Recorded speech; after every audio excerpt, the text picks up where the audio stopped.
suis pas un spécialiste du droit maritime et donc je ne vais pas juger la légitimité juridique de ces décisions.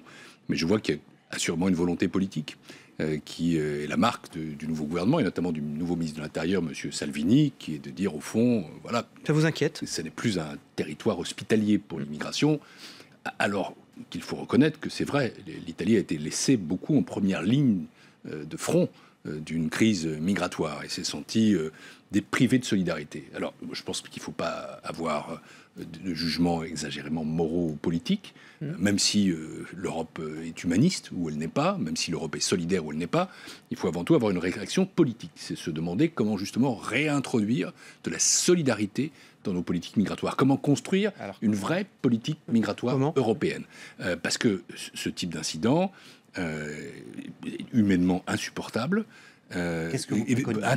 interpelle vraiment le sens de l'humanité, de l'humain qui est en nous. Politiquement, c'est dangereux si on laisse comme ça, petit à petit, se réintroduire le nationalisme et se fermer nos frontières. Nos frontières à l'égard de ceux qui viennent chez nous, mais nos frontières entre nous aussi. Alors, la France a annoncé qu'elle étudierait au cas par cas certains des dossiers des migrants qui ont débarqué en Espagne, de l'Aquarius. Est-ce que vous diriez que la France pourrait être plus généreuse? Vous êtes un socialiste, il y a une tradition française, est-ce que vous la revendiquez?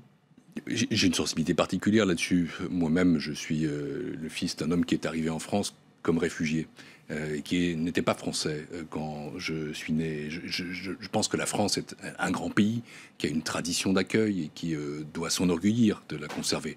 Et il faut simultanément garder aussi le sens de la fermeté nécessaire. Et Michel Rocard, l'ancien Premier ministre, avait une bonne formule. Il disait « La France ne peut pas accueillir toute la misère du monde. » Mais voilà, il y a une deuxième partie de la phrase. Et je pense que c'est quelque chose qui doit rester dans la tradition française. Moi, je me réjouis que la France puisse accueillir des migrants venant de ce bateau. La France n'a pas accueilli l'Aquarius lui-même, mais qu'il y ait... Il a beaucoup tardé avant de réagir. Mais qu'il y ait, de la part de la France, une volonté de prendre sa part.